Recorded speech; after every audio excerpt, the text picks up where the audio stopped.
going on, everybody? It's your buddy, it's your pal Spaz Phoenix, the YWC Reality Check. We got a hell of a week ahead of us. This is your Night of Champions 2026 preview, and that is Jake fucking DeMarco. What's going on, buddy? What's going on, my friend? So happy to be here. And once again, you and I tag teaming up.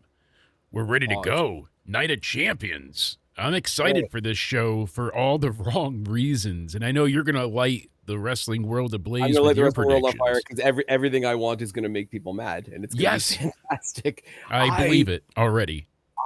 Okay, regardless of the results, I'm going into this thinking, okay, maybe not necessarily a wonderful 5-star show. I think this is going to be a really fun show. Yes. Despite the fact that it is where it is, and that's never to be completely overshadowed before anybody misquotes me. Like, that's still a thing. All the typical talking points of doing the Saudi shows are still a thing. I'm just not regurgitating them tonight because, quite frankly, we don't have the time. But it's still a thing. I still acknowledge it. Blah, blah, blah, blah, blah. It's a midday show on a Saturday.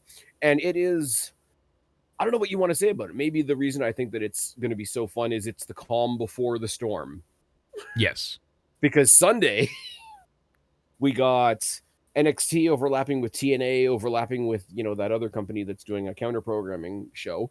This one, not only is it in the middle of the day on a Saturday, so you still got the rest of your Saturday left, but it looks like a fun card, and there's actually 6 matches on it instead of 5.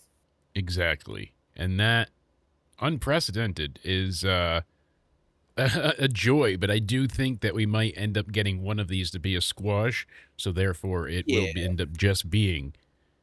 But it's still 6 matches on the card. It's still 6 stories being told, if I want to be absolutely about it.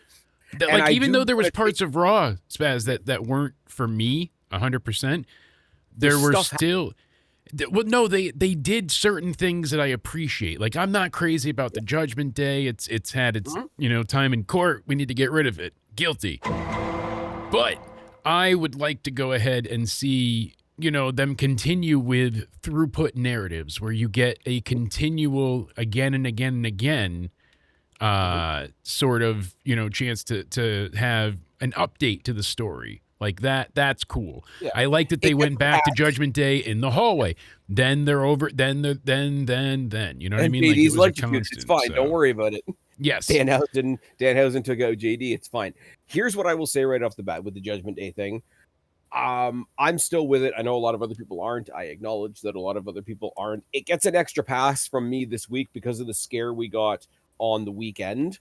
We thought Liv Morgan had her leg all fucked up, and we thought we were going into potentially how much does that suck? Another potentially a WWE, like, first and foremost you want to talk about people not being injured, but like if you're WWE and you're the creative team, you got like both your women's champions out, which is kind of shit. So really cool. And why not Liv Morgan. Yeah. Hey, Liv, why don't you go ahead and I think they played with that as well. Because it's like, the king and queen combatants are both going to come face to face tonight. And then Jay and Oba came face to face, which we'll talk about in a second.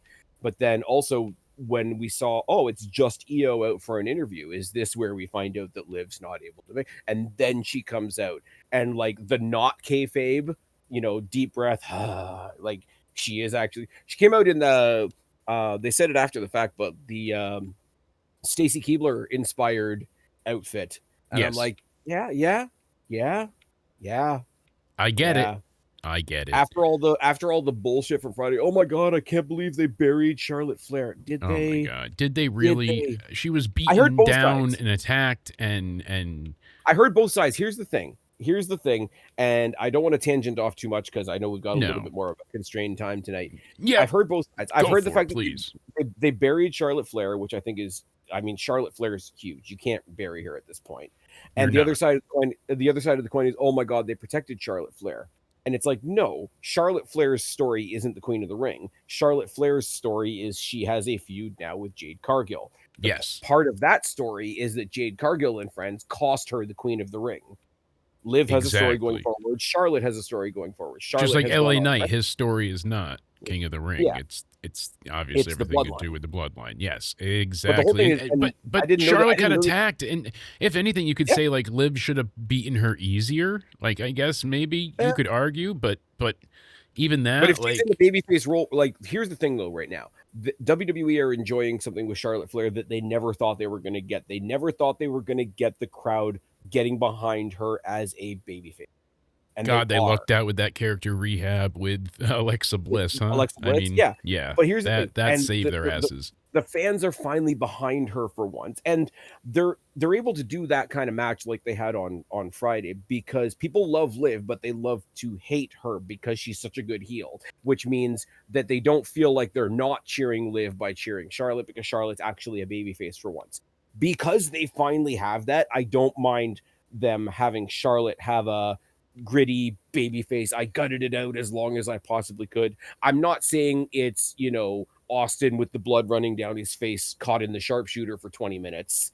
But Yes, like I don't blame them for wanting to give her that gritty fight until you can't fight anymore thing. So yes, everybody wins. Liv gets a victory over Charlotte Flair, even though it's tainted, she'll take it and she'll run with it, right? yes. But then you see the thing with Liv at the house show, and Sol Ruka's getting all kinds of. Sol Ruka's had a horrible time on the main roster so far. Nobody's going to say otherwise, but people are being terrible to that. Yes, for and Liv knows it, and we've gone off on this on the show, so it Yeah. doesn't need to be like fully repeated. But it's a continual issue with Liv Morgan refusing to speak out. Rhea Ripley, mid feud with Liv, spoke out to the fans, being like, "Guys, this is a story. Don't send her real harassment." Soul Yep. is getting attacked. Liv was in the wrong place. She was in the wrong spot. She was in the wrong cunting space. Okay, maybe I should have bleeped that one. I am angry because what did she do? She got hit in the leg, so she sold her leg like a good Yeah. wrestler does. Like that's all she did. Come to find out, she was not injured. She was selling the whole time to make the landing look legitimate. Probably not the best idea, but I get what she was going for, right? Like it's not But you know what it is? impossible to see. It's like when somebody goes for the frogs. Like if somebody goes for a frog splash and they slightly miss and they land on the legs instead. Like it's not ideal, but then change gears, like have that adaptability and sell the leg. Maybe you change the story of the match a little bit. I didn't know that the injury was fake, to be honest. I thought she was like slightly hurt Tweaked and then it, and like no, basically knocked they it off. Like, apparently she was in the wrong place. She was supposed to be facing Soul. She was mm, still Lyra got out of the way, and she was mm. not there for the crossbody. She came down. What is Soul supposed to do? Teleport, fly farther? Yeah, She's exactly. flying blind. It's not her fault. But And the they went stories that have after come out, her. the stories that have come out in the past 3 weeks, from Rhea Ripley in one interview, I don't remember the details, but it was basically like, "Hey, somebody found their way to my house, and they thought they could come and talk to me because they didn't get their SmackDown tickets," which is Yeah. crazy. And Jordan The Grace even went ahead and was like, "Come to my house again. I have 7 dogs and guns." Like the fact that Yeah, that has to be said is and people ridiculous. people went after her for the gun thing, and I'm like, "Are you fucking kidding me? Pick a lane." Yes. Liv Morgan, the guy that attempted to assault Liv Morgan at some point, I don't remember the Yes. details of all that, but he got off That stalker. on a not mentally fit for trial Yes. And thing. they've never punished these people or taken stalking Yeah, seriously because until like they actually hurt somebody, they keep yeah. the police's hands tied. And it's like, so they have to injure But even then, somebody to make it an issue. even then, Come the on. narrative is terrible. Even then, the narrative is terrible. I mean, look, like you go back to WrestleMania and all the horrible, horrible security problems that they had there, and what happens when CM Punk actually calls it, "Oh, there's Punk losing it on the fans again." I'm like, are Yep. you fucking kidding me? It's not, hey, there's a guy putting a camera in my fucking wife's face. It's, look at him crash out. I told you he was going to get angry, didn't I? I told you he was going to go ahead and lose his cool. Now he's fired. Now he's going to be done for. He's going to get sued. And what happened? Even TMZ sided with Punk. Mhm. Everybody did. And they bought the goddamn footage from the guy. I would have sold it too. I'm not lying, of course. But, Yeah, I like, mean, help me. if you're paying attention to other things out in the world right now, it's a horrible week for actual footage coming out of things. But that's Yes. another story for another day. Let's go spring a murderer because of identity politics reasons. Let's not do that tonight. We don't have time. No, But we I'm just don't. saying, it's one of those, once again, like you and I, every Although couple the of group podcasts. chat would love it. They would. They Yeah, would. they would. But no, it's just I feel like every couple of weeks now, like, and I know we usually end up talking about the ladies, but it happens to the guys too. Like, let's not forget what happened to Drew McIntyre's family over WrestleMania weekend when they found his family's hotel room, not even his. Like, leave people alone. We're Yes, doing like this. why are you doing We're this doing this thing? PSA What every is couple of weeks now. Yeah, exactly. Like what are you doing? Why are Yeah. you doing it? And why can't you be normal? And this is some of the stuff that I was talking to Cody about because I don't want to be like, oh, the Live fan base is the worst. That's it. They're all toxic. I get that. But the Yeah. issue here is that it's consistently been them being a problem so consistent lately Mhm. that it's hard not to point the finger directly at them The as the craziest fans, and example. I hate to say it because I used to say like in a much different context, just in terms of like, oh, like stupid tribal conversations that we have. Yes. I used to say like the worst fans for that shit were like obviously Sasha Banks fans, Young Bucks Yes. fans, AEW fans, brackets general. Hangman fans are pretty insufferable, but they mostly hide out on Blue Sky, so it's fine. Don't worry about it. Yeah, they On kind our of on keep to our the. I haven't had an AEW fan come after me for a point in a long time, but I had the entire Live fan base sending us death threats because we thought she was going to be a face when she returned because that was where the story was headed. How dare you? It That's not what was, she but at the wants. same time, here's the thing though, like Like because that's what you're she's upset a over, heel, you know? because But she's a heel and she plays such a good heel, she's the heel that people love. So yes, it does provide that middle ground of like she's the heel you can cheer for. She very much okay, she already had it to be fair, but she very much is in that Dominic Mysterio category of yes, like watch getting watch a booed for Triple A show. fun. Yes. Watch a Triple A show. He's the bad guy, but they fucking love him. Oh yeah. They loved El Grande for a long time as a bad guy to the point where they made him the good guy because of it. Like it's just how it And the funny works. thing about that is now there's only one El Grande. When Chad Gable goes back to AAA, he's going to get a hero's reception as well. Yes. I mean, But look. Besides the AI theme that they gave him, yeah, he's doing great.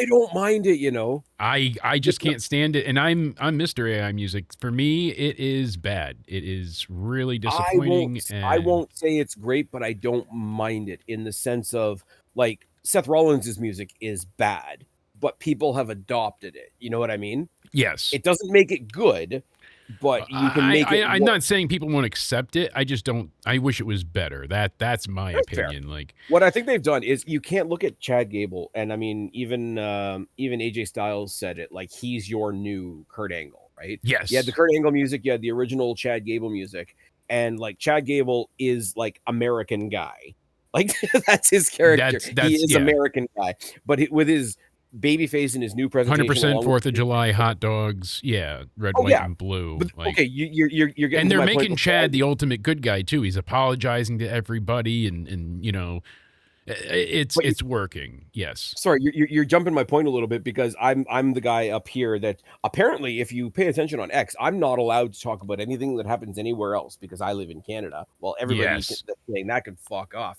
But like, if you want to prop up like Chad Gable as America Man, he's gone from like Olympic America Man to like rock and roll cookout American Man. Yes. Does that make any That sense? makes perfect sense. He's not the original version of what he And was, and it's and not for as that straightforward. And for that thing that I just explained really horribly, I think the music kind of works. Yes. I get it. It's not.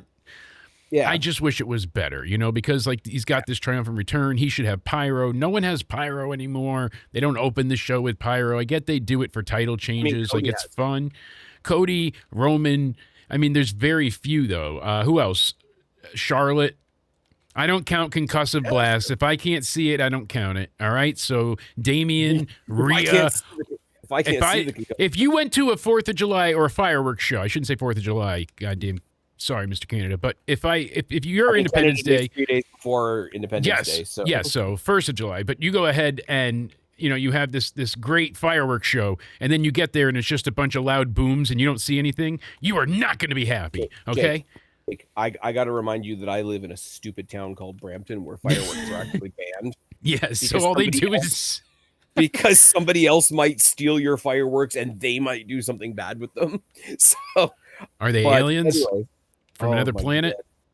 Oh, Because those kind of aliens. extraterrestrials, you I was know. gonna say extraterrestrials, no, other kinds of aliens, yes. But You got my gist. that's neither here nor there.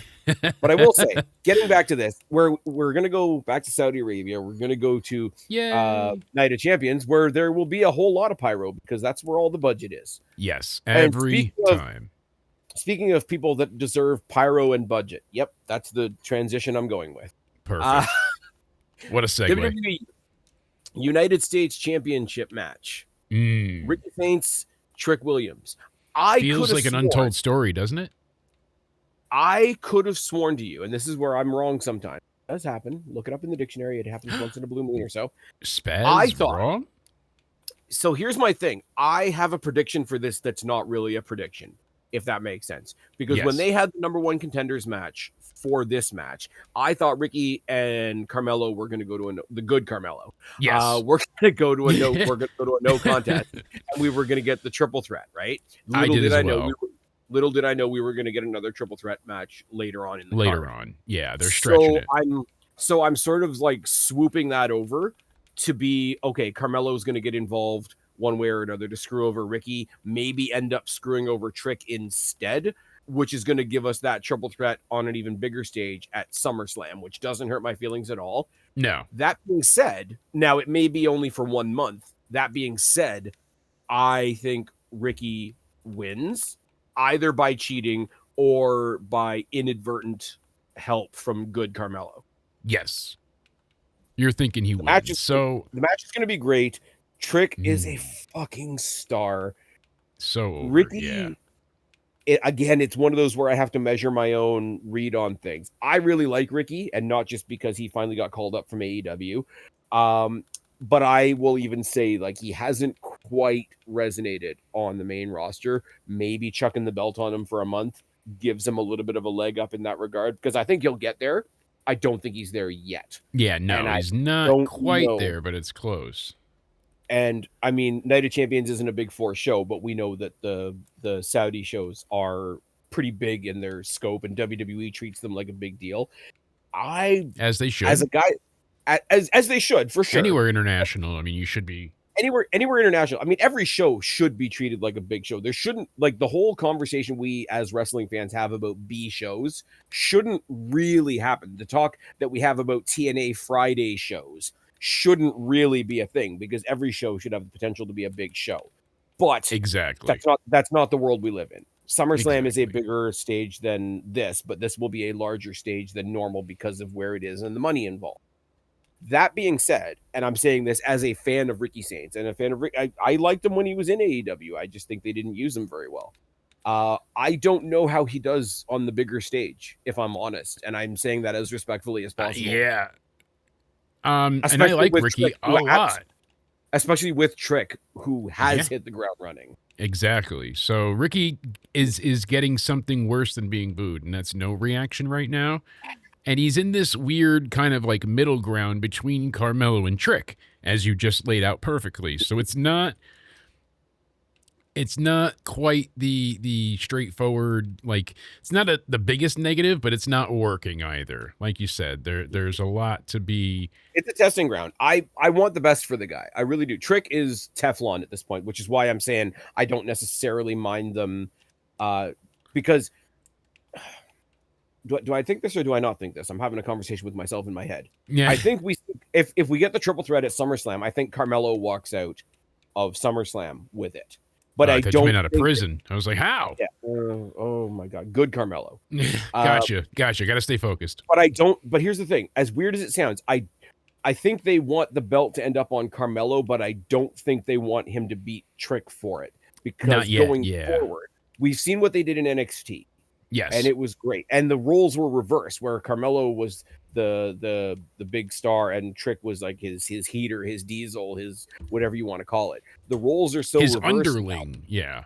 Yeah, pretty much. He was underling, but it was one of those, if they had a stronger tag division, you could have seen them being tag champions. Absolutely. I see you as a tool to get myself a tag team title, like that kind of thing. Yes.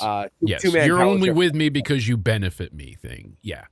Oh, of course. And they could entirely do it the other way around on the main roster, considering who's seen as a bigger star. Yeah. But I think they have shied away so much from revisiting the one-on-one feud with Trick and Mello. I think it's going to be a case of Trick drops the belt to Ricky becomes the intermediary to get it on Carmelo at SummerSlam, and then you go forward with Trick getting his belt back from Carmelo, and you build on the story, and then you tell the NXT stories and all that kind of thing. And I don't know what you do at that point. unless Ricky goes out this weekend and proves himself, and maybe they think maybe we go with Ricky.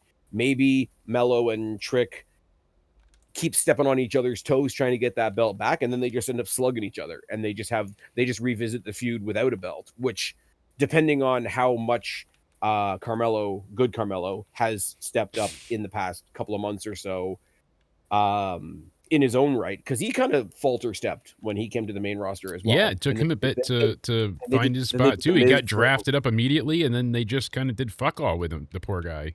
Well, they did fuck all with him, and he was like happy to be there, and then he was a bad guy for a second because he was tag teaming with The Miz, and then he went good guy when he immediately was like, "Fuck you, I don't need you."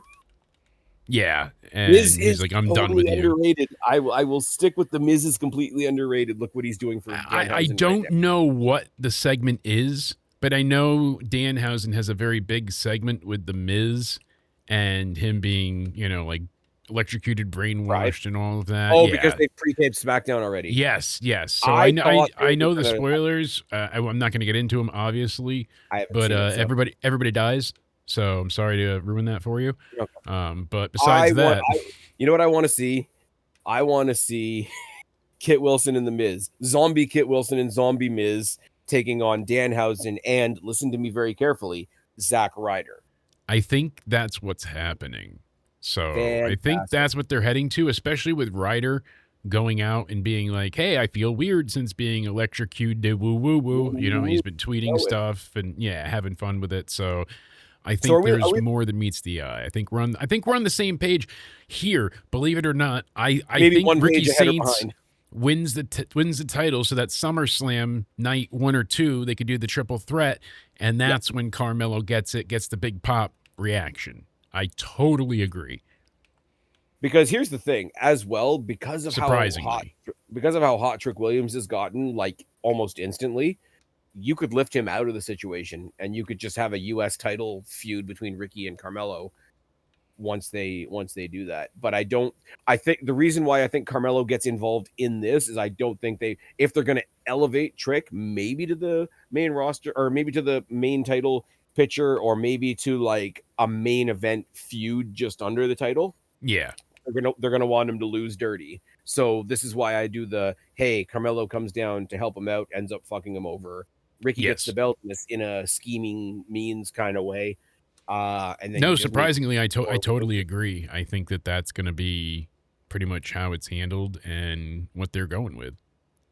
All right. It really is just that simple because they're building towards a triple threat, but they're trying to defy expectations, and then it gets them to that feel-good moment, and then they can save Carmelo and Trick as a rematch down the line or touch it up later when it's for the actual title or something.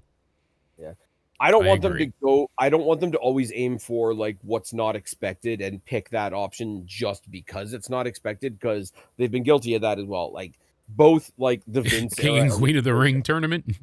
Oh my God. Oh, we're going to get there, buddy. Mm-hmm. But first of all, we got to talk about the other U.S. title. Yes. The other white meat. Tiffany Stratton, Jade Cargill. Have you heard? Have you seen this? Have you seen this? Have you seen this? Have you heard about this? Bald my Jade? God. I can't believe that. Oh, Bald Jade was just hilarious. Like I've been in a yelling match with my neighbor. Jake, have lost my dentures, okay? Like, everybody embarrasses the shit out of themselves at some point. I'm sorry it happened on live TV, but I appreciate the way she handled it. But of course. She's got a better sense of humor about it than all the other white knights on X. Yeah. Here's the thing. Thankfully. Jada Pinkett Cargill. Oh, wow. Oh, wow. I love it. How have we not touched upon that sooner? The funny thing is, I like Jade Cargill, and I think she's a badass. I do too. Like that's the thing, but it's so good. It's like, how do you not? Jada Pinkett Cargill. That's not going away. I am going to forever hold on to that one. That is brilliant, my friend. But that's the funny part, because I truly believe that she's fucking winning. I think Jade is winning here, so she can go and face Charlotte, and Charlotte gets the title. Charlotte's going to get the mid-card belt.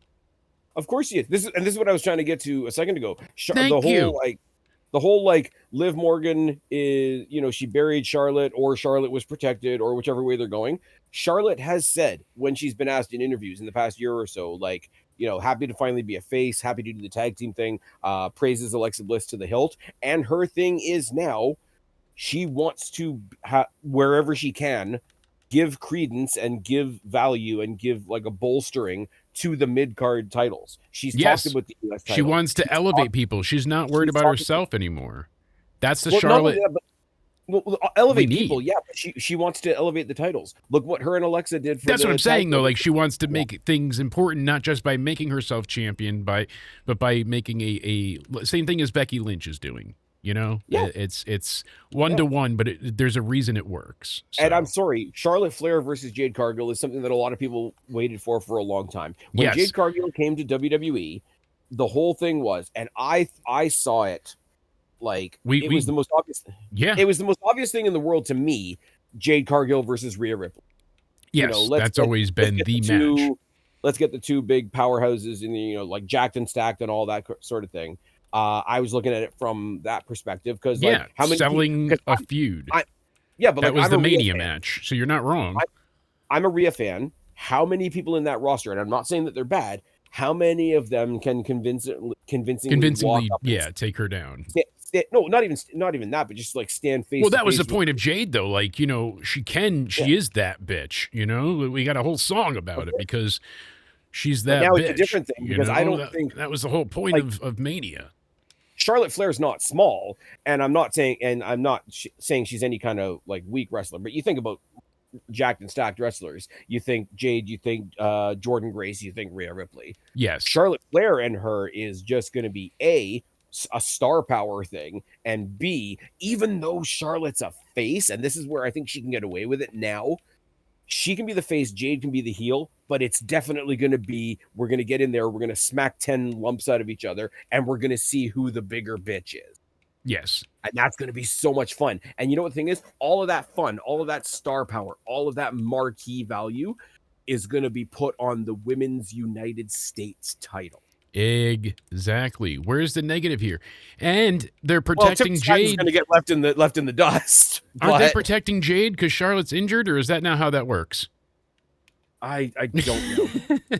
I don't know. But here's the thing: they're giving Jade a story element of, Charlotte's been attacked, she's injured, she's not going to be able to handle Jade, and when she does beat her, it's going to be incredible. Like that's the build behind it as well. More feel-good moments, more big things, more things that need to matter. More things. More story. Do the story. So fantastic. Don't go in the vision pool. There's too much algae. Too much algae, and if you touch it, you're going to prison. That's all there is to it. You see people selling this stuff, the paint on eBay for like $250 a pop. It got taken down, but that's still hilarious. That's terrible. Everything's funny. I love the rumors.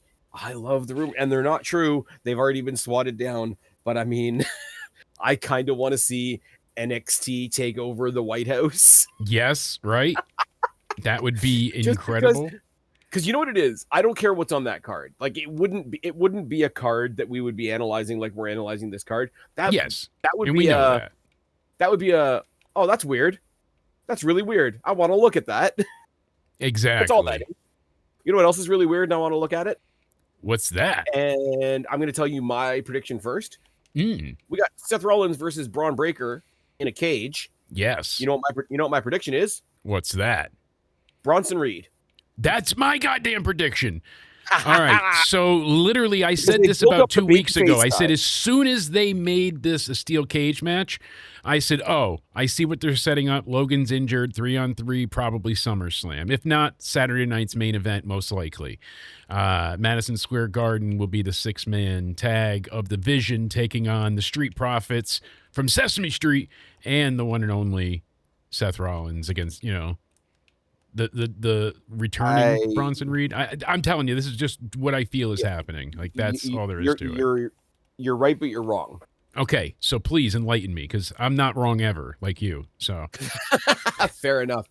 No, you know what it is? I don't know what that means. We're setting the stall out right now because what's a hard circle to square in storytelling when the baby faces have a numbers advantage over the heel. Yes. It's hard to stay babyface when you've got the numbers advantage. Exactly. Why they should never have the advantage in war games. Fantastic. know it. Absolutely. So when the Vision were all out there, and there was 3 of them, and Seth Rollins got involved and the Street Profits got involved, there is no way that they randomly decided to bring Joe Hendry back. No. Unless they're bringing Bronson Reed back. I think it was a bit of a tell. So here's a little update for you with Mr. Hendry. Here's a kind of hang up on this. He might be involved with Night of Champions. The only reason we haven't seen him is the visa problem. So him and Ilya Dragunov are both stuck overseas.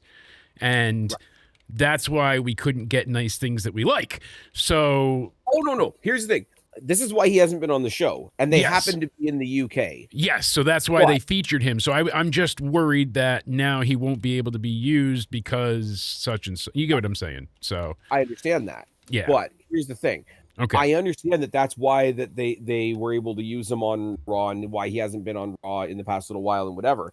It doesn't necessarily mean that he had to be in that main event segment. No, it didn't. And that was going to be my point later on, because I think the 4-on-4 eventually when Logan's healthy. Yeah, and well, if they don't do that, I mean, definitely MFT and Bloodlines happen at some time too. They usually, well either which way, I prefer the Vision over the Bloodline at this point. I think that would be more interesting. Or are they... Okay, this is an entirely separate topic. We might. I think we're going to get to a King of the Ring, because I think I know what you're going for. But are they going MFT versus Bloodline, or are they whipping Solo back into the fold, and are they just going to let the Tongas be a tag team on SmackDown? I think from what I was last hearing, everything subject to change, but they were saying that it was MFTs and Bloodline. They were going to add Royce Keys and Jacob. Jacob to the sides and do it that way. Yeah. See, Jacob works because there's still like the loose familial thing. Royce Keys just feels like a random addition. Like, but that's a Joe Hendry, that's a. But the only Joe, sorry, yeah, I can speak, I swear. The only random addition that worked was Sami Zayn, because his whole shtick was, look at me, I'm the odd man out. Because he has both the comedic timing and the storytelling timing to do that. I'm not saying that Royce Keys couldn't. I'm saying he shouldn't. Yes, because it doesn't fit him. He shouldn't be anywhere where somebody's saying he doesn't belong here. He's friggin' like, he is the Obafemi of SmackDown. We should be saying he belongs wherever the fuck he wants to be. So you can't have a character like that be the odd man out. Exactly. No, you're not wrong. I totally agree. It's just that's what I've heard. And you speak logic, we speak facts. So that's the problem, like we keep when the facts aren't logical and the logic isn't factual. Is factual. Yeah, you got it. Thank you. You beat me to it. Now you got Michael already, some bitch. There is a story to be told though with Roman's new favorite is Jacob. The Usos are kind of put out a little bit, so they feel like they've been pushed down a little bit. Let's bring in somebody that we can put even lower than us to make ourselves feel better, and they pull Solo back in to be the low guy on the totem pole. Yeah, I mean, it's not unreasonable by any means. Yeah, and I never watched like ROH or New Japan or anything like that, so the Tongans on SmackDown are still a relatively new thing for me. So if they do Tama Tonga and Tala Tonga, just leave them over there as a tag team. As a tag team, that's a new thing for a lot of people. It looks like they're getting ready to drop Solo anyway. That makes a lot more sense. Yes. I don't disagree with you at all. It's just... If they only ever exist on the show, it's kind of like... And I hate to go back to the Kane example because a lot of people like have reasons for not liking Glenn Jacobs these days. Kane could never actually exist because Kane's entire existence was he's the Undertaker's brother, right? Yes. If you only and solely exist to be one of the bodies in this group, you're no longer dealing with the bloodline, you're dealing with the Don Callis family. Exactly. Yeah. You're not... I'm sorry, when I see absolutely wonderful wrestlers like, Kyle Fletcher and Josh Alexander, get well soon and all that, and they just get absorbed and others, doing nothing. Just another victim. You got bit by the Callus zombie, and now you're one of the horde. Like, what the fuck are we doing? Yeah. No, you're not wrong. It's unfortunate so I need to that's see, the case. So with those guys, and again, it's partially my own ignorance. I don't watch New Japan. I didn't watch ROH when ROH was an actual thing. These guys are brand new to me, and the only thing I know about them is being Solo's sidekick. Look what Yeah, and happened that's most of it, when the sadly. bloodline fell apart and came back together. Jay has a personality now. Jimmy has a personality now. Jacob is new to the group, if anything. It's like what example can I go back to? I'm always going to be a mark for the Hardys, right? The Hardys Yes. wouldn't be the Hardys as we know them now if they'd never broke up as a tag team. Jeff went Yes. on and did Experience new things, and yeah, yeah, Jeff went off and did some like had some artistic growth. stuff for a while, and he actually had the WWE Championship. And Matt went off and did a bunch of other. Matt was like version 1, and then he had his like little group of people with like Shane Helms and Shannon Moore for a little bit with the Mattitude followers, and they both went off and became individuals, so that when they came back as a team again, it was different. It was like, here's these two awesome people that have come together. And I'm sorry, people aren't going to like me saying this. The Usos have done the same thing. Yes. No, you're absolutely right. It's really, really And popular to not like Jay right now. The Usos have done the exact same thing repeatedly, and that's a huge problem. So Bronson Reed's coming back, and here's the thing.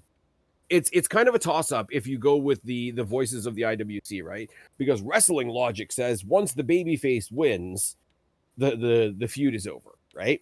yes. But also, it's popular to not like Seth. Everybody wants Braun Breaker to win. Braun Breaker's the younger, newer talent that they're trying to push. Braun Breaker should win. Yes. But if Braun Breaker wins, this feud must continue. Exactly. And so I think it is continuing, though. I think Bronson Reed helps Seth Rollins, helps Braun Breaker win, and Seth Rollins loses here. I think that's what's going to happen, and then they have the advantage now, and then they'll have to bring in Joe Hendry. But I think if they don't do the 4-on-4, if Logan's not cleared by Saturday night's main event, then they'll do the 3-on-3. They'll do the 3-on-3 now. What I'm saying is the minuscule yes, they're going to build to it. Yeah, of Joe Hendry leads me to believe that it might be a 3-on-3, or there might be some more singles matches back and forth. We will continue to disregard the contributions of Austin Theory, even though I think he's killing it right now. He's killing it as being the guy that's not the focus of the group. But if you watch the matches, because he's not the focus, he is. And with all due respect to the Street Profits, happy for them, brand new champions, very cool. Tez is about to be a dad. I think Dawkins is already a dad. They're taking belts back to their kids, back to their families, even Bianca, I guess. Everybody's getting a belt. Super happy for them. They're a great team. They're an amazing team. I can't believe it's been this long since they've been tag team champions. Don't want to take anything away from them. If you watch that match, again, people are going to come for me in the comment section. Austin Theory, the boring guy, the guy that nobody likes, he's the one kind of keeping the match together. Yeah. He is. He's doing it. I don't disagree. He should be king of the ring, but we lost that battle. Yeah. But, I would even go with Austin Theory still being definite Money in the Bank holder, but I think there's something really funny because it's one of those nobody's a good guy scenarios. I think there's something really funny or potentially really funny in Austin Theory versus Roman Reigns. I'm working on a video right now about like why review wrestling. And it's just, like more than just I'm passionate about it. And I broke down the audience into 4 quadrants. So my x-axis is love and hate, and my y-axis is real and fake. So you got the people that think it's real, but they hate it. The people that think it's real, but they love it. Fake, love it, fake, hate it. And how each audience subsect fits into what I'm trying to accomplish. And that really is the thing here. Like WWE is trying to please a multitude of people. And you have to keep that in mind. And I'm not unrealistic by any means. I'm not. And I love you. The demographic that you're missing there is the same demographic that I think WWE is missing. Yes. And that's the people like myself, for the most part. And please, people out there listening, please take this in context.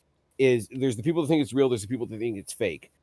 And then there's the people that know it's real, but they want to buy for however long the show is. The 2 hours, the 3 hours, the 27-hour pay-per-view if you're watching AEW, the 27 commercials if you're watching WWE. That one's for you, Cody. Shout out to Cody. For however long you're watching, and when we're done this and I tune into NXT and I watch my 2 hours of NXT, for that 2 hours, I know it's fake. I want to let it go just enough to get close to pretending that it's real. for the space of the 2 hours, and then at the end of the show, you snap out of it again. See, that falls under my fake and love category. I want to visit. I want to visit. That's really where that's where you would fall under one of my 4. And you can have a neutral. You can have someone directly in the middle as well, and I'm going to touch on that. So there's really 5, but yeah, I would consider you as like, you know, it's fake, but you love it, you accept it. You're the people that would watch my videos, but not the ones I'm necessarily making it for. You're the people that show up in the comment sections regularly. You're the passionate mods in my chat. You are the people that keep wrestling alive, but you're not the ones I'm targeting. I'm targeting the people that think it's real and love it, because I want to clue them in so that they enjoy it more, so they don't argue with themselves into a corner.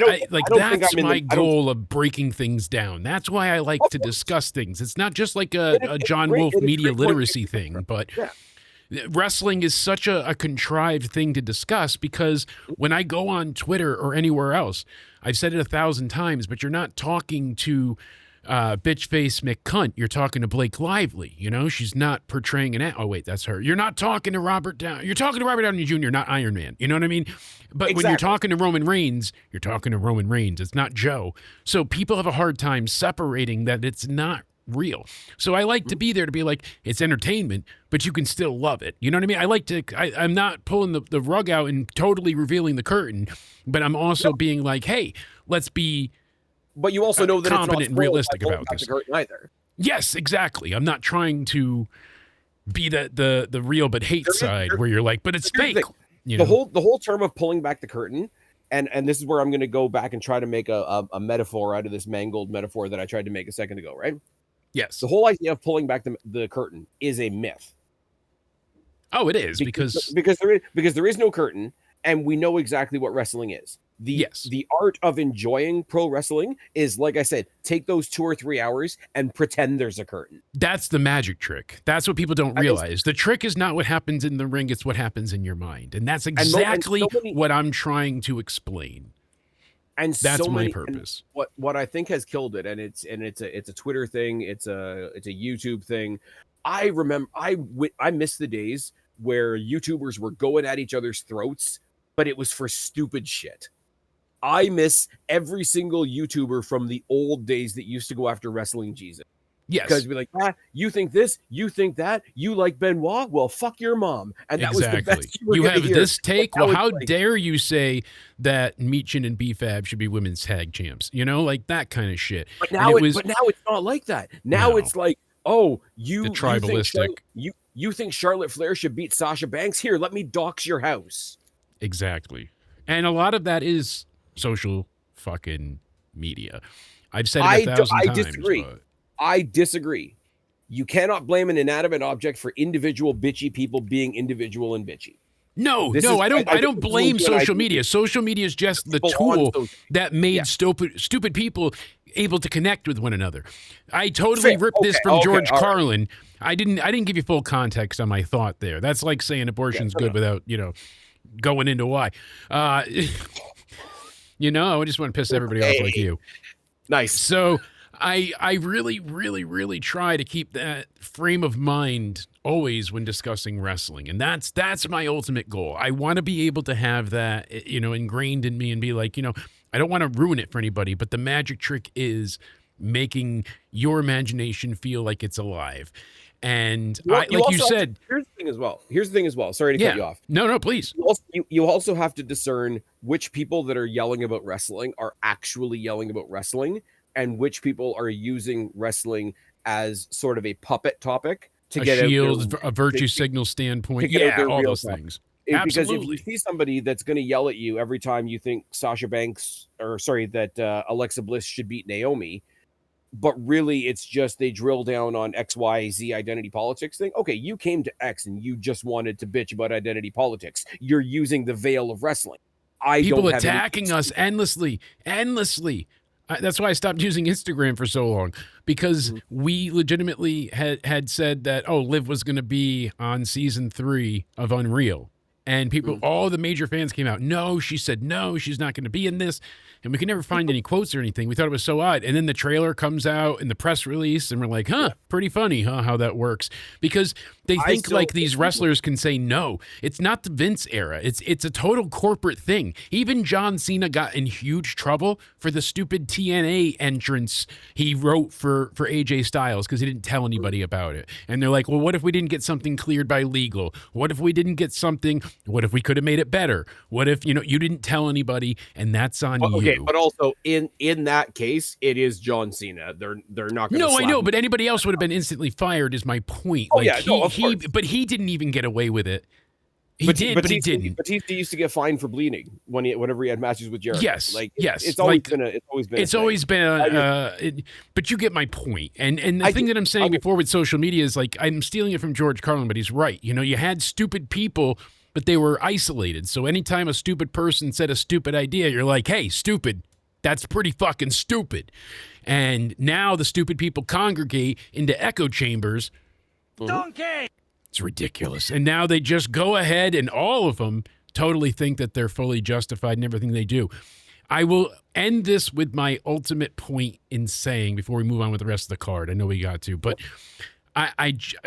it comes down to the fact of people nowadays. That's why media literacy is so important to me, because I even something as simple as lyrics to a wrestling song. I had someone argue with me the other day about Shawn Michaels' theme. Right? Oh, no. I know I'm sexy. They were telling me the wrong lyrics. I sang it as a joke, like on one of the streams, just like 2 lines of it. And they're like, oh, that's wrong. I'm like, I've been singing it since 90, whatever. It's not wrong. I know it. Both versions. Like, yeah. And they went ahead and I just went to Google and I got the lyrics. And I'm like, see, here it is right here. Not the AI, like actually I went into a lyric site and got it.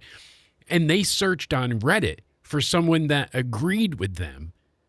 To then say, see, they found like a bias of information to just support their argument. And they're like, nope, see, this person agrees with me. I'm right. And I'm like, but I'm telling you, these are the actual. So that's what it's turned into. That's where you go into the whole, like, okay, you can get 5 people to agree with you that the sky is red. It doesn't make it red. Exactly. But in their mind, they're not changing. It doesn't matter. So the argument. Because they're not, it's a slightly different thing than a actual conversation. But it's like when you say like people that are listening to respond rather than listening to understand. Yes, absolutely, absolutely. Look at us breaking down like real shit on real shit. Podcast. Absolutely. We're going to do a lot of podcasts this week. We're doing Night of Champions. We're doing Great American Bash tomorrow. We're doing Slammiversary on Thursday. I might come up to make fun of AEW some more on Friday because I have the day off and they deserve it. Woo! But before we get there, let's get into some of my opinions that are gonna piss everybody off. We agreed that Braun Breaker is winning the steel cage. Yes. Funny how you and I have lined up with this, because I really thought we were going to be on quite opposite ends, especially with the Ricky Saints thing. I figured you'd be like, oh, well, they'll save Trick for Carmel. No, yeah, we're right in line. I'm curious where a lot of other people are going to be. I would have said so, but I've seen so many times where they had the chance to bring the two of them together, and it was always like, oh, we had this, and then Ricky interrupted, or we had this match on SmackDown, but it was a triple threat with Priest. Oh, there's something to talk about. Very briefly, Damian Priest apparently heading down to AAA. Yes, that's going to be very cool. That's fun.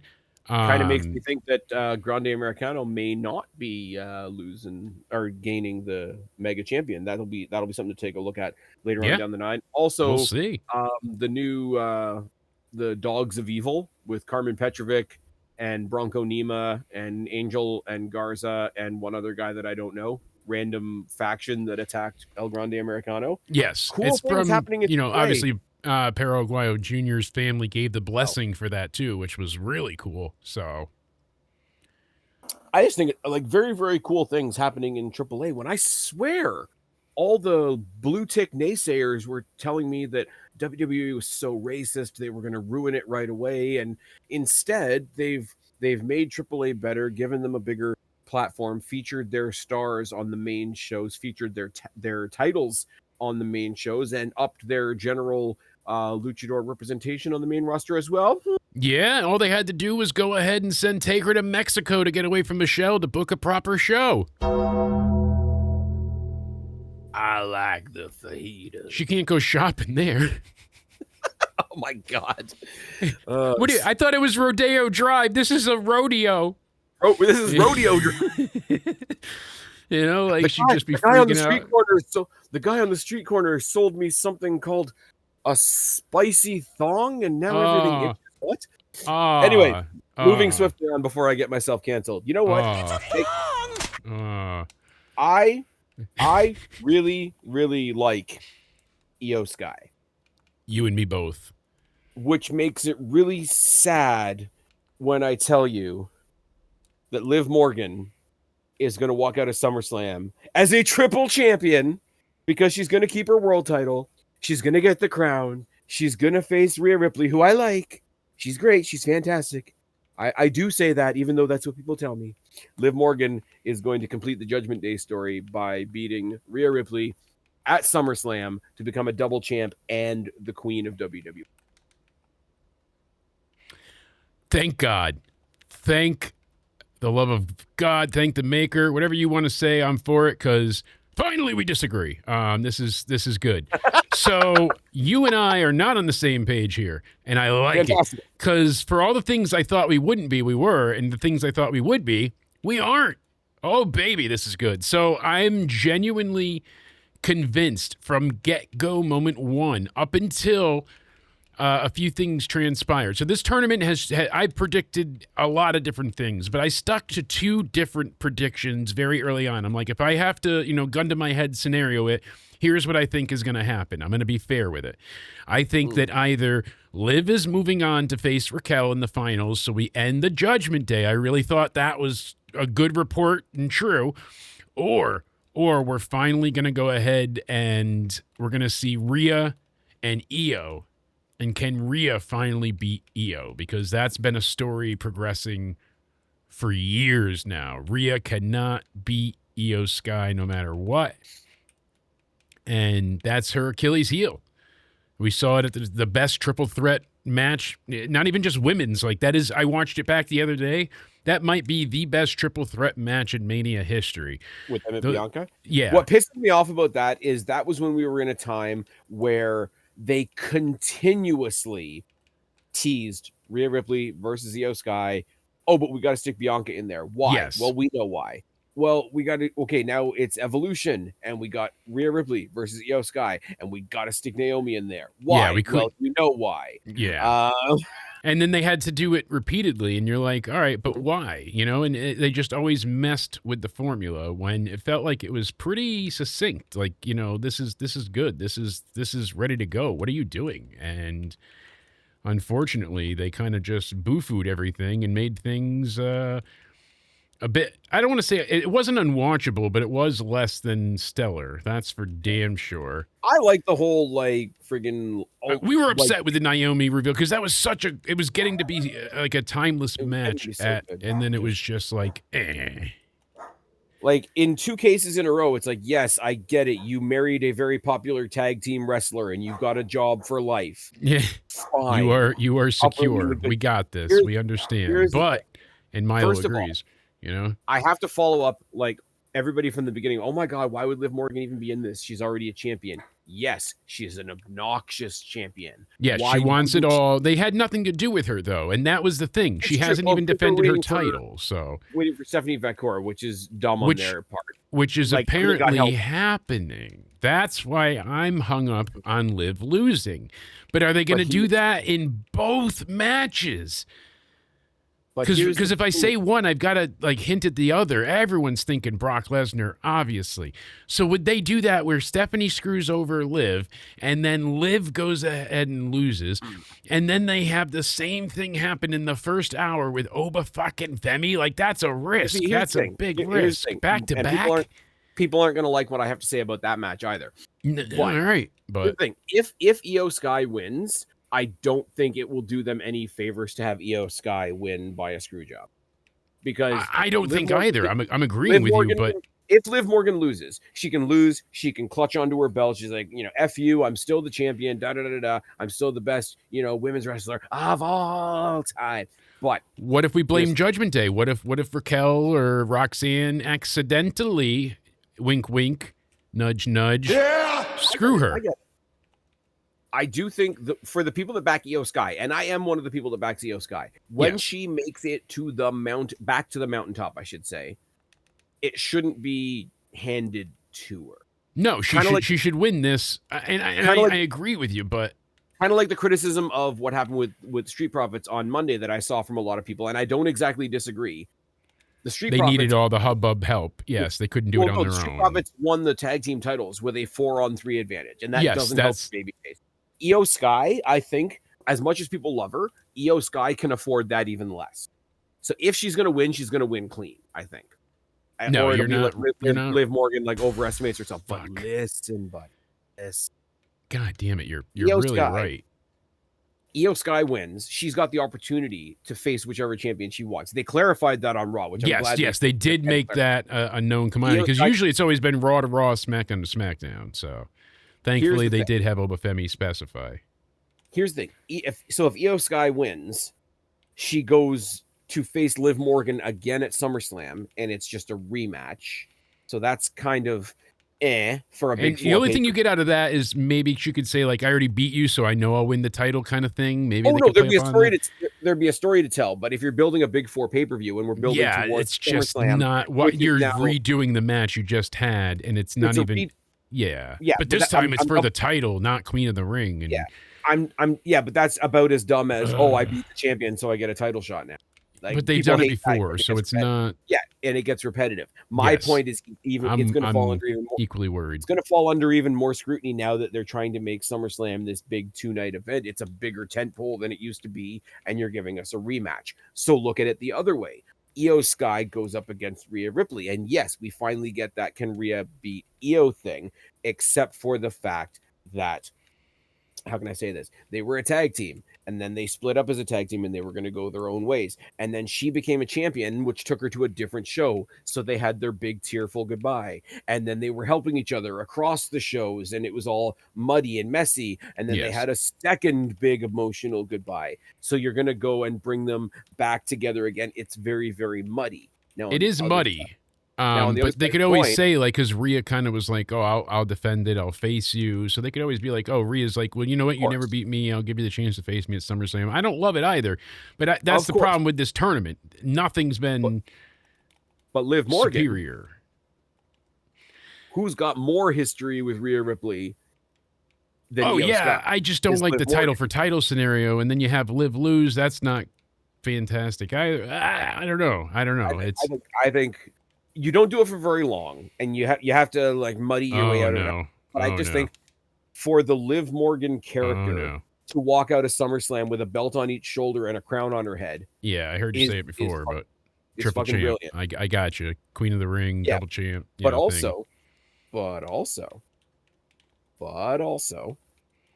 after the second attempt at the big tearful goodbye between Rhea Ripley and Io Sky, she's walking out of the building. She's walking down that long corridor all on her own, walking out of Raw for quote unquote the last time. Yes, and who does she run into?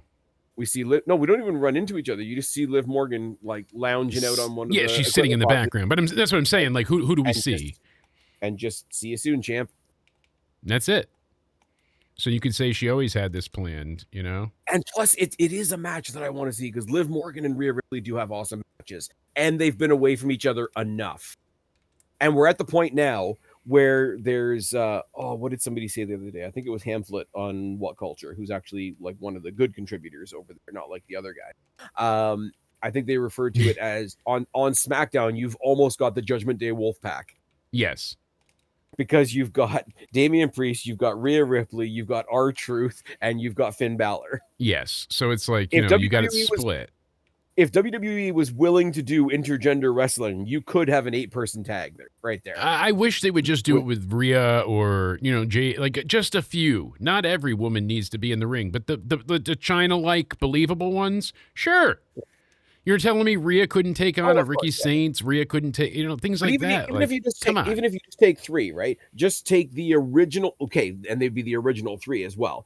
It would be Damian Damien, and and Rhea Rhea versus taking like on Dominic, JD, JD and probably Roxanne. Because or Liv. Roxanne versus Rhea Ripley would be a lot of fun. Liv Morgan is the obvious one. Yeah. I mean, they could Liv have Morgan, Raquel be in there if Liv, Liv doesn't want to Liv, do it. And yeah, but Liv Morgan saying, "Oh, I'm the captain of the team, but I don't have to be in the match," and just sitting on commentary with her 2 belts and her big crown while everybody else fights. Like, it makes her a shitty person, but her yes, character is a shitty person, so it exactly. works.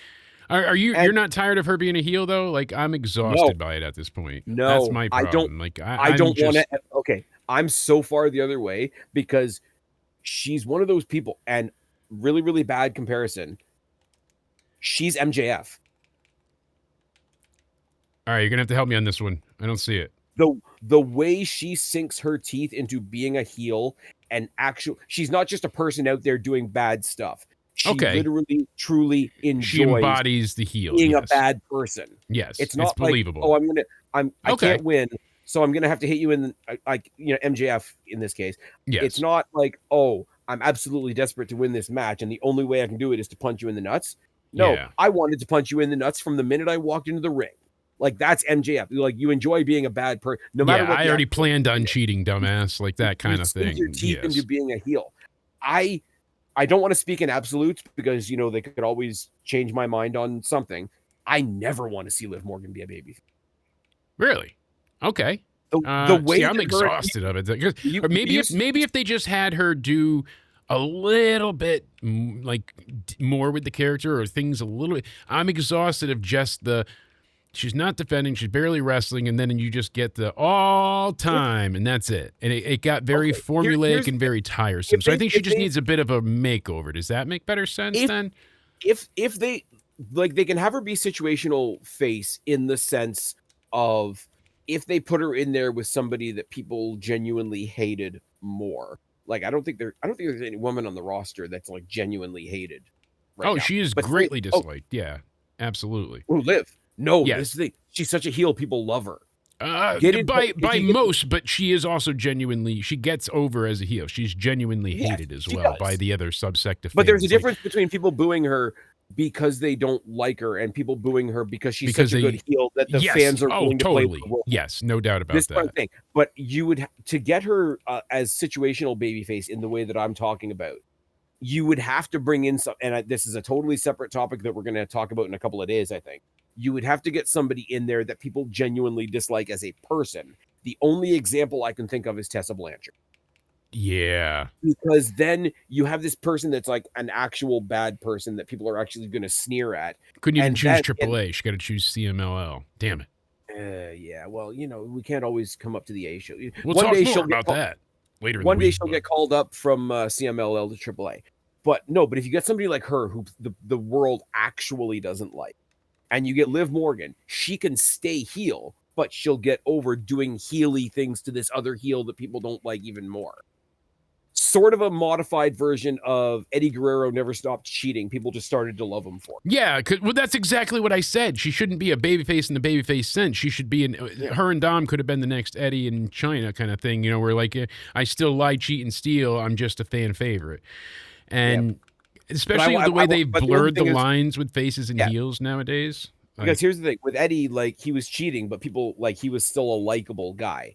Yes. I want her as the bitchy chick that's going to cheat and keep being bitchy and have the extra smirk of, I'm going to be bitchy and you people are going to love it. That's where I bring in the MJF comparison. Yeah, I get it. Now I get it. Anyways, she doesn't have to go good like Eddie did. No, because she can stay bad and people are going to cheer her for being bad because she's good at it. Yes. Anyways, I say Liv Morgan wins this. I say Liv Morgan goes to SummerSlam. And despite the fact that I am a gigantic Ripley fan, we've done this over and over and over again. Rhea Ripley, fucking star. Liv Morgan leaves with 3 awards, 1 on each shoulder and 1 on her head. Yeah, there might be something in her being the of all time best champ and then Queen of the Ring already before. Because you talk about being and I see that as a good thing. What was the Imagine other how tournament they had? Wasn't it? the Queen's Crown Okay, it's in that's before in before Riyadh as well. Yeah. before they called it Queen of the Ring. It was King of the Yeah. Ring and Queen's Crown, which No, was but didn't weird. they have it where like the champions faced each other, or was that it Oh, too? the Crown Jewel Crown title. But Jewel. That's what I'm that thinking wasn't of. that wasn't a tournament. That was just champion No, versus no, champion. no, no. I know, but I'm saying like that's essentially what they're building here is another Crown Jewel. Yes. Yeah, that's I the like word I was looking for. I couldn't when think she of was the first name. announced. I love the fact that she was like, "I'm going to win the Queen of the Ring, and I'm just going to face myself at SummerSlam," which I think would also be hilarious. Yeah, But I think it would work but too. like everything that you're saying works in my favor because she's so good at making you sick of her. Oh, big smirk and all this type of thing, right? Now imagine, oh my God, this annoying, bitchy, oh my God, this whatever you want to call her. Now we got to put up with her on both shows. I mean, I still see think, it. It's as just much as I like, we're going to talk about Lola Vice tomorrow. yes. As much as I like Lola Vice and Mr. Iguana, if they don't do Liv Morgan and Dominic Mysterio as the mixed tag team champions at some point, they're missing a trick. Maybe down the line, I just don't see it happening anytime soon. It probably you should have imagine- happened already. Can you imagine Liv and Dom versus Rhea Ripley and Damian Priest in AAA Right? in front of that crowd? Exactly. They would go berserk. Rey Mysterio as the referee because he's the general manager. Yes. Anyways, I have to continue pissing people off, and I have to sort of combine the last two matches that we're talking about here. I think so. I think so. If we're anywhere in the ballpark here together. I don't think we are. I don't think we are at all. All right. You know what? I'm going to say it quick because I think mine is way off of yours. Lesnar, okay. Jay wins. Jay's going to SummerSlam to face Roman. That's what I'm thinking. I think that with everything happening with Jacob Fatu, Roman and him, you know, Jacob's not listening to anybody but Roman, so he's going to go ahead and be like, well, fuck this. And I'm pissed, I'm done kind of thing. And eventually he'll take on Roman instead of challenging Cody Rhodes. Sorry, brain fart, lack of sleep. But you get, I think, what I'm going for. That's my thought. I think it's going to be a change up where he doesn't actually face Cody, he faces Roman. The table is yours, sir. Please impress me. Okay, here's this is about as basic as you could get with this one. That's why I'm thinking Cody retains. If I tell you what I want to see at SummerSlam, then I'm telling you both of my next two predictions for the next two matches. Okay. Because I think at SummerSlam for the WWE Undisputed Championship, we get Jey Uso versus Sami Zayn. So I really don't hate it. I really don't hate it because Sammy wins the title from Gunther, doesn't beat Cody, saves Cody a bit. Here's the thing, though. I want it because I want to see it, because I'm still a mark for the bloodline. I think I'm one of the only ones left. People hate the Jey Uso being pushed stuff. To death, yes. Right? I like the new, this is your warning shot. Bam! Just because you knew people were going to bow, not bam. Gotta get it right. Yeah, people were going to come out of the woodwork and say, "Oh my God, he's ripping off Kenny Omega." Really? Tell you what, if you want to say that, and if you want to give me in some parallel universe a Jey Uso versus Kenny Omega match, I'll buy in. Yeah, I'll take it. Tell me where where do we sign up? Or on the depths of YouTube Plus that I can find that match, because I think it'll be a lot of fun. We need to see that ASAP. Here's the thing. I want to see the match because I want to see the match, right? Sami Zayn, I'm losing faith that they're going to give him his big world title moment at a WrestleMania, even though WrestleMania next year is in Saudi as well. I'm losing faith. I never had faith, so that's why your idea doesn't hurt me, because I'm like, well, at least we get it. You know, like I still want to see Sami become champion. I just don't want to see it at Mania, I think, anymore, is my problem. I feel like I've lost faith to that extent. And I really like this new character, too. The Last Good Guy is a lot of fun. It's really toxic because you can't walk. That T-shirt's great, but you can't walk around in public with a shirt that says, "Hey, trust me, I'm a good guy." Yes, I'm the last good guy. Yeah. But here's the thing. Exactly.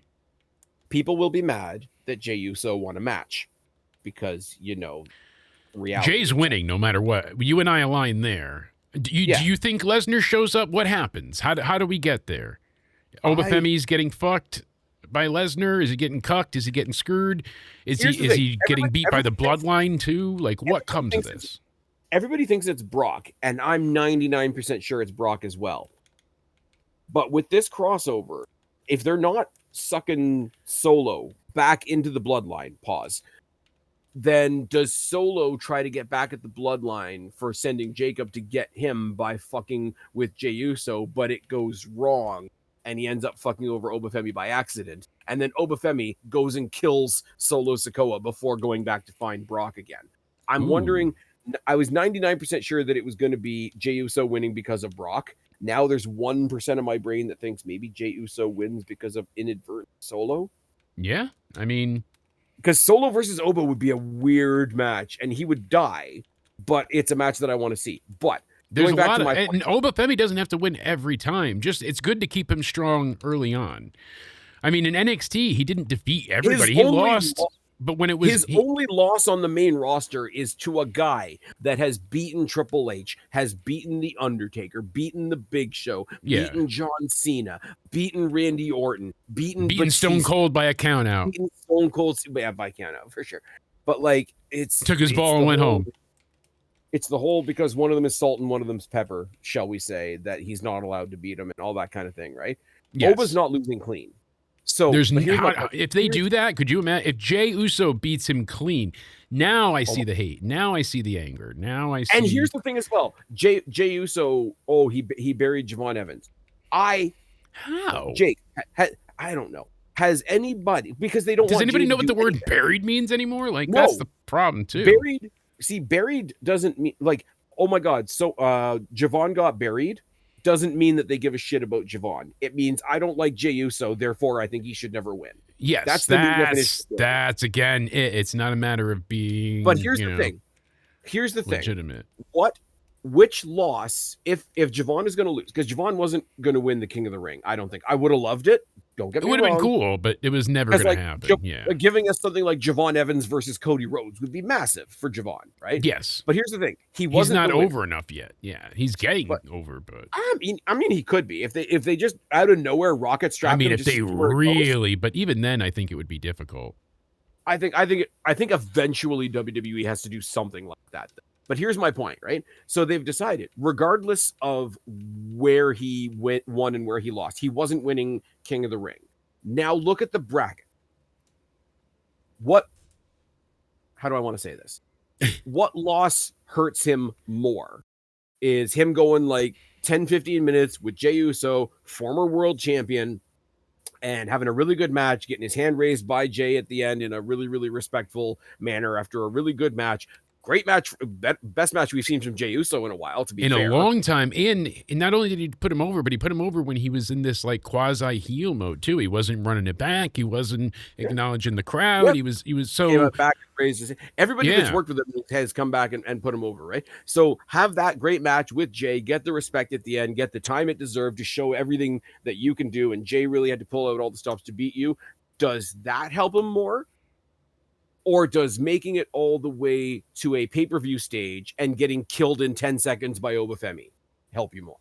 Exactly. And because if this was a straight up match, if there was no interference and this was just Jey versus Oba straight up, Obafemi would kill Jey Uso in 10 seconds. Now that's not a problem because it's fucking Jey Uso. Half the people out there love him and they won't lose any love for him by losing. And the other half of the people out there hate him and they'll no matter what he does. Yeah. So nobody lost here. No. And scary enough, it could have been bad. It could have really went against everything that they were trying to achieve. So, but here's my thing. Here's where I admittedly go back to being very petty. Why do I want to see Sami Zayn versus Jey Uso at SummerSlam for the WWE Championship? Because people will be mad that Jey Uso won. People will be mad that Obafemi lost. People will be mad that are still on the Cody Rhodes bandwagon. And not that that's a bad thing, but there's people that think Cody Rhodes should be the hood ornament from now until the end of the time. And that's not conceivable. There will be people that are behind Gunther. Oh my God, they've been misusing Gunther for so long. Okay, so the only guy that was able to beat him on a WrestleMania stage, or one of the only guys that was ever able to beat him on a WrestleMania stage, Sami Zayn, beats him again, this time with help from Cody Rhodes because it's a triple threat match. Exactly. This character of Sami Zayn needs to be champion. This character of Sami Zayn needs to walk around like the title was already his before he won it. And then him versus Jey Uso, to have all the condescending charisma, or whatever you want to call it, or chemistry, I should say, that Sami Zayn has had with Cody Rhodes. Try to have that same condescending chemistry with Jey Uso, who every 10 seconds or so looks like he's one wrong word away from snapping on somebody. Yeah. Now add in all the history that they have. Exactly. Now go back to Phelan Usi. Now go back to the bloodline trial of Sami Zayn. Oh, immediately. That's why I said it's not a bad match at all. I just don't know if it carries a SummerSlam main event. It won't be the main event. It won't be the main event. You know what I mean? Like a true SummerSlam title match. It feels a little less than. But there's also been other matches like that in previous times. So here's the thing, though, is just because Obafemi loses King of the Ring doesn't mean he doesn't end up facing Roman Reigns at SummerSlam. It just means he doesn't get there via the King of the Ring.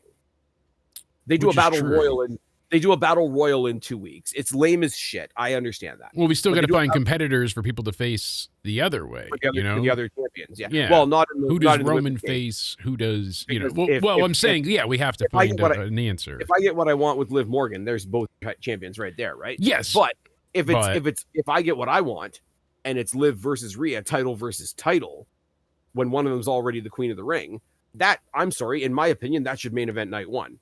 Yeah. And if the World Heavyweight Championship match is Oba versus Roman, there's your main event for night two. And there's where you pick the brand new guy and strap the rocket to his back, like we were just talking about with Javon. Yes. And if that's the case, make Sami Zayn versus Jey Uso the main event of night two. Or sorry, the opening match of night two. Yes, I got what you meant. And then you've got Bloodline in peril on both sides, because you got Jay going for, imagine, oh my God, I'm putting this all together right now.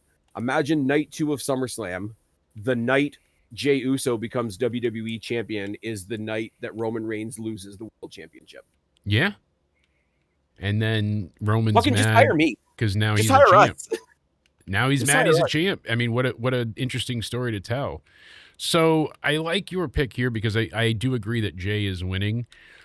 It's a matter of how we get there, but to me, that is a foregone conclusion. Just the how and the why are a little different, but we'll see. As far as Cody goes, I'm saying Cody retains. I think Cody Rhodes is holding on to that. Yeah, I'm going to stick with that.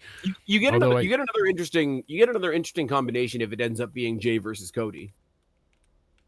Yeah, absolutely. Hey, Roman. Hey, Roman. I just got the WWE title off the guy that took it off you. Of you, exactly. And then who does Roman face then, too, at SummerSlam? What does Punk do? I mean, there's a lot of open things. Punk's That's why I truly still have a thought that it's going to be Punk and Cody, and it's going to be I would kill for that. I mean, logically, probably not, but Punk and Cody, and then what's his name? Jay and Roman. Yes, Jay and Roman. So, Oba and Roman probably. No, Jay and Roman. If you've got Punk Cody one night, and I think they'll save Oba and Roman for Mania, and because really the only person who should Roman lose a title to, it should be a Bloodline member or Jay realistically, and that's not happening. I mean, he can put anybody over, but it'll be Oba, but I don't think they hold it off all the way to WrestleMania. But anyway, as we wrap up. I just want to go back over some of the stuff that we've please, because I'm gonna pick EO as well. I'm gonna stay there with it. So Tiffany Jade, we're both picking Jade. Yes.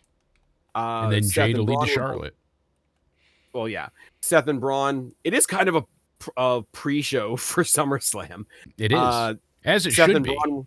Seth and Braun, we're picking Braun. Yes. Trick and Rick, we're picking Rick. We're picking Rick over Trick. You're picking EO. I'm picking Liv. Yes. Are we both picking Jey Uso for the same reason? We are.